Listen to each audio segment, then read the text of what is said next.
The lost spring, खोया बसंत। अनिश जंग द्वारा ये कहानी जो लिखी गई है, इतनी बेहतरीन कहानी है बच्चों को सिखाने के लिए कि आपको समझ में आएगा कि जो आप हमेशा रोते रहते हो, अपने पेरेंट्स से शिकायत करते रहते हो, वो कुछ भी नहीं है। आपको बहुत अच्छा जीवन मिला हुआ है। जीवन तो क्या होता है, इन बच्चों से पूछो जिनके बारे में मैं आज आपको बताऊंगी। सबसे पहली स्टोरी शुरू होती है, क्योंकि 3 स्टोरी की कहानी है ये। पहली स्टोरी शुरू होती है साहिब से, जो कूड़ा बीनने वाला है। इसमें जो राइटर हैं यानी कि जो एनिस जंग है, वो बताती है कि हर सुबह जो है वो साहिब और उनके दोस्तों से मिलती हैं, जो उसके पड़ोस के कूड़े के ढेर में सोना खोज रहे होते हैं। साहिब और उसका परिवार जो है बांग्लादेश से आया है, लेकिन वे बहुत पहले अपना घर छोड़ चुके थे बांग्लादेश में। तूफानों ने उनके खेत और घर बहा दिया था, जिससे वे बेहद गरीब हो गए और जिससे वे बेहतर जिंदगी की उम्मीद में से पीछे छूटते चले गए और वो सोने की तलाश में शहर आ गए। लेकिन साहिब से पूछते हैं कि वे कूड़ा बीनने का काम क्यों करता है और स्कूल क्यों नहीं जाता। तो इस पर वह जवाब देता है राइटर को कि उसके पड़ोस में कोई स्कूल है ही नहीं। और राइटर मजाक में स्कूल खुलने का उससे वादा करती है कि मैं स्कूल खोलूंगी तो क्या तुम आओगे। और साहिब कहता है कि ठीक है। कुछ दिनों बाद जब साहिब और राइटर का आमना सामना होता है, तो साहिब सबसे पहले आकर उससे पूछता है कि क्या आपने स्कूल खोला। इस बात पे राइटर को बहुत शर्म आती है, और उसने ऐसा वादा किया ही क्यों जिसको वो पूरा ही नहीं कर पाई और ना ही वो कर सकती। फिर भी उन्हें एहसास था कि इन बच्चों को ऐसे वादे लगभग हर दिन किए जाते होंगे, हर दिन उनके इन मासूम अरमानों को तोड़ा जाता होगा। अब कुछ महीनों तक उसे जानने के बाद जब वो साहिब आलम को जान लेती है, तो लेखिका ने साहिब आलम से उनका पूरा नाम पूछा। लेखिका को साहिब ने अपना पूरा नाम बताया, जिससे बड़ी विडंबना की नजरों से उसने उसको देखा। उसने बताया कि मेरा नाम है साहिब आलम, जिसका अर्थ होता है ब्रह्मांड का स्वामी। उसे लगता है कि साहिब का उसके नाम का अर्थ समझ में नहीं आया होगा। उसका नाम के अर्थ में अनजान साहिब अपने साथियों के साथ नंगे पांव सड़कों पे घूमता रहता है। लेखिका उत्सुकता से बड़ी क्यूरियोसिटी से उससे पूछती है कि तुम चप्पल क्यों नहीं पहनते। तो उसमें वो जवाब देता है कि उसकी माँ ने उन्हें शेल्फ के नीचे नहीं लाती हैं, वो शेल्फ के ऊपर ही रखी रहती हैं। दूसरा कहता है कि उसे जूते चाहिए, इसलिए वो चप्पल नहीं पहनता। देश भर में घूमते हुए राइटर की नज़र में ऐसे कई बच्चे हैं जो नंगे पांव घूमते रहते हैं। एक कारण यह है कि एक परंपरा है ना, कि पैसे की कमी। मतलब वो अपने आप को इस तरीके से दिखाने के लिए भी चप्पलें नहीं पहनते। अनीश को आश्चर्य होता है कि क्या यह गरीबी का निरंतर स्थिति के छिपाने का एक बहाना मात्र है। क्या सिर्फ ये लोग एक दूसरे, जो हमारी राइटर है वो सोचती है कि क्या सिर्फ लोग अपने आप को करीब दिखाने के लिए ये कर रहे हैं कि चप्पल नहीं पहन रहे, चप्पल होते हुए उसको समझ में नहीं आता। अब लेखक को उडुपी का एक आदमी याद आता है, जो बचपन में एक मंदिर के पास से गुजरता था, जहाँ उसके पिताजी पुजारी थे और एक जोड़ी जूते के लिए प्रार्थना करता रहता था। 30 साल बाद राइटर अपने शहर गई और मंदिर के पीछे एक नए पुजारी का घर देखा। और अनीस ने पुजारी के छोटे लड़के को देखा, जो हाँफता हुआ आया। उसने जूते पहने हुए थे। लेखक को उस लड़की की याद आ गई जिसने प्रार्थना की थी कि उसे जूते कभी नहीं छूटे, उसे जूते मिल जाए। देवी ने उसकी प्रार्थना स्वीकार कर ली शायद, क्योंकि अब वहाँ के ज्यादातर जो युवा लड़के थे, यंग लड़के थे, वो जूते पहनते थे। इसके अपोजिट राइटर के पड़ोस में कूड़ा बीनने वाले अभी भी नंगे पाँव ही घूम रहे थे और सोना ढूंढ रहे थे। नंगे पाँव कूड़ा बीनने से लेखिका का जो परिचय हुआ वो उसे सीमापुरी ले जाता है। सीमापुरी जो है दिल्ली के बाहरी इलाके में स्थित एक जगह है, जो एक सिंबल है, एक समझ लीजिए कि साहेब जैसे लोगों का। वहाँ पे कम से कम 10,000 अन्य लोग ऐसे रहते हैं जो जूते के कूड़ा बीनने वालों का घर है। ठीक है, मतलब इसी तरह के जो जो कूड़ा बीनते हैं जूतों का। वैसे भी बांग्लादेश से ही आए हैं। 1971 में जब वो वापस आए, तो वो टीन और तिरपाल की छतों पे, मिट्टी के ढांचों के खराब स्थिति वाले घर में रहते थे। इस जगह पर ना तो पानी की सुविधा थी, ना जल की कोई निकासी थी। कूड़ा बीनने वाले लोग पिछले 30 साल से यहाँ रह रहे हैं, कुछ तो इससे भी ज्यादा सालों से, बिना किसी पहचान के। फिर भी उनके पास जो वैलिड है वो राशन कार्ड है। पहचान ना होने की कोई परेशानी भी नहीं होती। अगले दिन के अंत में वे खाली पेट ना सोएं, इसलिए वो इस तरह का काम भी करते हैं। वे घर के खेतों में रहने की वजह यही रहना पसंद करते हैं जहाँ उन्हें अनाज नहीं मिलता। वे लोग जो कभी हरे भरे खेतों, नदियों की खूबसूरती भूमि पर रहते थे, अब जहाँ भी उन्हें भोजन मिलता है वे अपना डेरा वही बना लेते हैं। उनमें बच्चे पैदा होते हैं, जीवन यापन में भागीदारी बनती है। सीमापुरी में जीवन यापन का मतलब ही कूड़ा बीनना है। पिछले कुछ सालों में कूड़ा बीनना एक कला बन गई है। कूड़ा बीनने वालों के लिए सोना है, और उसी सोने की तलाश में वो घूमते रहते हैं। ये उनका एकमात्र सहारा है, आय का साधन समझ लीजिए। साहिब लेखक को बताता है कि कभी कभी उन्हें 1 रुपया मिल जाता है, यहाँ तक कि 10 रुपए का नोट भी मिल जाता है। अब राइटर कहती हैं कि उनको एहसास होता है कि कचरा माता पिता और बच्चे दोनों के लिए अलग अलग मायने रख रहा है। माता पिता के लिए ये उनके जीने का सहारा है, भोजन है, आश्रय है, और बच्चों के लिए ये क्या है, आश्रय से भरा हुआ एक खोज। तो ये खोया बसंत आपकी कहानी, जिसमें पहली स्टोरी में आपने पढ़ा कि किस तरीके से एक साहिब बच्चा जो कूड़ा बीनता है। इसी में आगे हम लोग इसको कंटिन्यू करते हैं कि सर्दियों की एक सुबह होती है लेखक साहब के पड़ोस में क्लब के बड़े वाले गेट के बाहर। वो देखती है कि वह टेनिस का खेल देख रहा है। साहब को खेल से मोह हो गया है। अब लेखक को बताता है कि कभी कभी गार्ड उसे अंदर आने देता है, फिर भी उसे झूला झूल सकता है। लेखिका ने बताया कि टेनिस के जूते पहने हुए वो उनको बड़े ध्यान से देखता है। जो खिलाड़ी होते हैं, लड़के के पास भी एक जूते हैं जिसमें छेद होने के कारण उन्हें फेंक दिया गया था। उसे परेशान नहीं करता ये सब चीजें कि वो पूरी जिंदगी नंगे पैर ही बिताई है उसने। उसके सामने सच है कि उसके पास जूते नहीं हैं। एक सुबह जो राइटर होती है वो साहब को दूध की दुकान पे जाते हुए देखती है। वहां एक स्टील का डिब्बा लेकर जा रहा होता है। वह लेखक को बताता है कि वो कूड़ा नहीं बीनता, सोना नहीं ढूंढता, वह चाय की दुकान पे काम करता है जिसके लिए उसको 800 रुपये मिलते हैं और खाना मिलता है।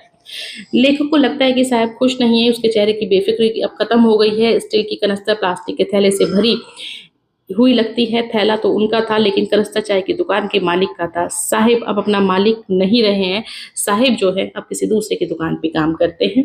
और उसका वो जो सपना कि जो वो अपने जो देखा करता था कि वो जो टेनिस खिलाड़ी बनेगा, उनके जूते को पहनेगा, वो जो मोह था उसका उस खेल को लेकर, वो अब सब खत्म हो गया है। वो सोने के ढूंढने को लेकर जो उसके अंदर चाहत थी, वो चाहत खत्म हो गई है और उसने अपनी जिंदगी अब एक अलग ही दिशा में मोड़ ली है। इस तरीके से साहिब आलम का जो बचपन है, उसका जो लॉस्ट स्प्रिंग है, यानी कि बसंत का जो उसका टाइम था, गोल्डन पीरियड था, बचपन था जिंदगी का, वो उसने खो दिया है। और उसने खोने के बाद इन सब चीज़ों के साथ अपने आप को समझौते के साथ बांध लिया है। साहिब आलम एक बहुत ही मासूम बच्चा था जिसको ज़िंदगी की मुश्किलों के बारे में ज़्यादा कुछ नहीं पता था। और उन मुश्किलों से जीतने के बाद उसने अपने आप को एक नई दुनिया में ले गया। राइटर को कई बार इस चीज़ का दुख हुआ कि उसको ऐसे बच्चों के लिए कुछ करना चाहिए था या वो कुछ कर सकती थी, लेकिन वो कुछ भी नहीं कर पाई। वो स्टोरी ना उस पंडित के लड़के के लिए कर पाई जो जूते की तलाश में रोज वहां पर आया करता था, ना साहिब आलम के लिए कर पाई जिसको एक टेनिस खिलाड़ी बनना था, ना ही उसके दोस्तों के लिए कुछ कर पाई जिसको चप्पल नहीं, जिसको जूते चाहिए थे। तो इस तरीके से साहिब आलम की पहली स्टोरी यहाँ पे ख़त्म होती है। दूसरी स्टोरी की तरफ हम चलते हैं जहाँ पर एक व्यक्ति है जिसका नाम मुकेश है। वो कार चलाना चाहता है, खुद का मालिक बनना चाहता है। अब ये कहानी जो शुरू होती है, यहाँ से दूसरी कहानी शुरू होती है। फिरोजाबाद में राइटर की मुलाकात मुकेश से होती है जो खुद का मालिक बनना चाहता है। वो मोटर मैकेनिक बनना चाहता है। अनीस उससे पूछती है कि क्या वह कारों के बारे में कुछ जानता है। मुकेश जवाब देता है कि वह कार चलाना सीखना चाहता है। लेखक को लगता है कि उसका सपना फिरोजाबाद की धूल भरी गलियों में एक तरीके से नृत्य तृष्णा की तरह है कि हाँ मुझे कुछ चाहिए लाइफ में, बहुत बेहतर फैंटेसी जिसको हम लोग बोलते हैं। तो उस तरह से है। फिरोजाबाद का हर दूसरा परिवार चूड़ी बनाने का व्यवसाय से जुड़ा हुआ है। फिरोजाबाद जो है भारत के कांच बनाने का उद्योग का केंद्र है। अगर हम लोग इसको कहें तो एक बहुत बड़ा बिजनेस फिरोजाबाद के अंदर कांच के लिए होता है, जहाँ पीढ़ी दर पीढ़ी इस व्यवसाय से लोग जुड़े रहते हैं। फिरोजाबाद के लोग अपने बच्चों को चूड़ी बनाने के उद्योग में लगाते हैं बिना ये जानने कि बच्चों को कांच की भट्टियों में काम करना गैर कानूनी है, जिसमें हवा और रोशनी के बिना उच्च तापमान पर, बहुत हाई टेम्परेचर पे लोग इस कानून का उल्लंघन करते हैं, तोड़ते हैं उसे। लगभग 20,000 बच्चे गर्म भट्टियों से बाहर हो जाएंगे जहाँ अगर इस कानून को वो तोड़ना बंद कर दे। जहाँ वे दिन रात काम करते हैं जिससे अक्सर उनकी आंखों की रोशनी तक चली जाती है। मुकेश बड़े प्राउडली इस बात को अनाउंस करता है कि उसके घर फिर से बनाया जा रहा है और राइटर को घर ले जाने के लिए वो अपनी तरफ से कोशिश करता है कि उसके घर जाए। वो वे कूड़े से भरी बदबूदार गलियों से गुजरते हैं, छोटे और गंदे घरों के पीछे से गुजरते हैं जिनके दरवाजे हिलते हैं, जिनकी खिड़कियां ही नहीं है, जहाँ मनुष्य और जानवरों के परिवार एक तरीके से आदिम अवस्था की कंडीशन में रहते हैं, जिनका सह अस्तित्व है। समझ लीजिए कि आदि मानव जो युग था, जो आदिम अवस्था थी, वो दोबारा से वो ये देख सकती है जहाँ पे इंसान और जानवर दोनों साथ रह रहे हैं। वे एक आधी अधूरी झोपड़ी में प्रवेश करती है जिसका एक हिस्सा सूखी घास से ढका हुआ है, जहाँ एक कमजोर युवती है पूरे परिवार के लिए जो शाम का खाना पका रही है। वहाँ मुकेश के बड़े भाई की पत्नी है, हालांकि उम्र में ज़्यादा बड़ी नहीं है, लेकिन उसे एक बहू का सम्मान प्राप्त है। जब मुकेश के पिता प्रवेश करते हैं तो वह अपना चेहरा ढक लेती है, यानी कि घूंघट कर लेती है। अब ये जो स्टोरी है वहाँ पे वो बताते हैं कि मुकेश के पिता ने जीवन भर कड़ी मेहनत की, पहले दर्जी के रूप में, फिर चूड़ी बनाने के काम में। फिर भी बेचारे अपने घर की मरम्मत नहीं करवा पाए और ना ही अपने दोनों बेटों को स्कूल भेज पाए। वे बस इतना ही कर पाए कि उन्हें चूड़ी बनाने की कला के बारे में जो कुछ भी जानते थे वो उन्होंने उन दोनों को, अपने बेटों को सिखा दिया। मुकेश की दादी ने अपने पति को कांच की चूड़ियों को चमकाने की धूल से अंधा होते हुए देखा था। उनके पति इसी तरीके से अंधे हुए थे। वह भाग्य में विश्वास करती हैं। वे कहती हैं कि क्या ईश्वर द्वारा दी गई वंशावली कभी टूट सकती है? चूड़ी बनाने वालों को जाति में जन्मे उन्होंने विभिन्न रंगों को चूड़ियों के अलावा कुछ नहीं देखा था, कुछ भी नहीं देखा था। खोया बसंत में एक और कहानी इसी तरीके से समाप्त होती है, जिसमें बताया जाता है कि मुकेश किस तरीके से स्टोरी के साथ खत्म हुआ। अंधेरी झोपड़ी में टिमटिमाते तेल के दियों की लपटों के पास लड़के लड़कियां अपने पिता और माँ के साथ बैठे रंगीन कांच के टुकड़े और चूड़ियों के घेरे में बने रहते हैं, काम करते रहते हैं। उनकी आंखें बाहर की रोशनी की तुलना में अंधेरे के लिए ज्यादा अनुकूल होती हैं, अंधेरे में ज्यादा अच्छे काम कर पाती हैं। जब वो बड़े हो जाते तो अक्सर उनकी आंखों की रोशनी भी चली जाती है। राइटर ने एक छोटी लड़की सविता को देखा, जो एक नीरस गुलाबी पोशाक में एक बुजुर्ग महिला के बगल में बैठी थी, चूड़ियां बनाने में मदद कर रही थी। उसके हाथ मशीन की तरह चल रहे थे, इतनी फास्टली वो चूड़ियां बना रही थी।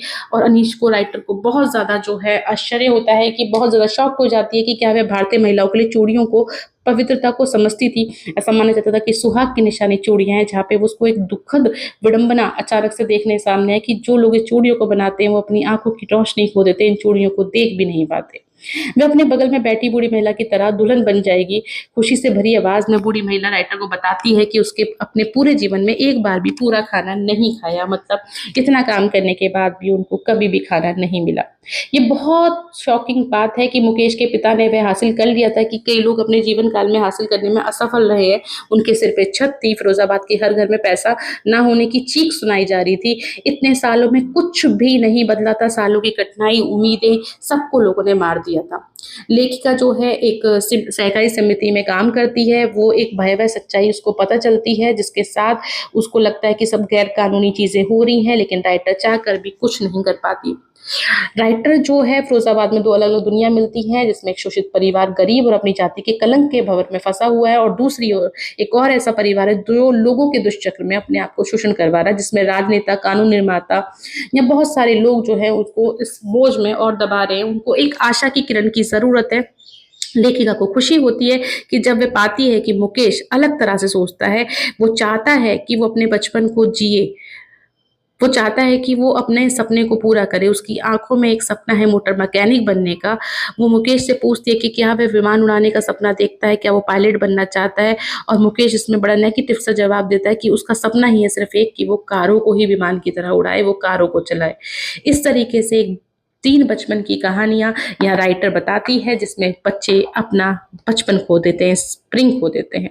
जिसमें पहली कहानी थी हमने साहिब आलम की, जो एक रैक पिकर था, सीमापुरी में रहता था, बांग्लादेश से आया था और जिसने अपना बचपन कूड़े के ढेर में सोना ढूंढने की तलाश में खत्म कर दिया, और उसका बचपन बंद हुआ एक कनस्तर में चाय की दुकान पर।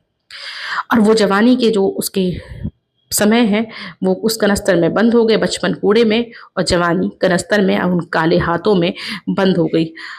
दूसरी कहानी में हमने पढ़ा मुकेश, फिरोजाबाद, चूड़ियों को और सविता को, जिसमें सविता अपने घर में चूड़ियां बनाती है, जिसको पता है कि उसका आगे कोई भविष्य नहीं है। और लास्ट में हमने पढ़ा, सेकेंड लास्ट हमने पढ़ा मुकेश को, जिसका सपना है आगे बनने का, लेकिन वो सपना कितना पूरा होगा उसे कुछ नहीं पता।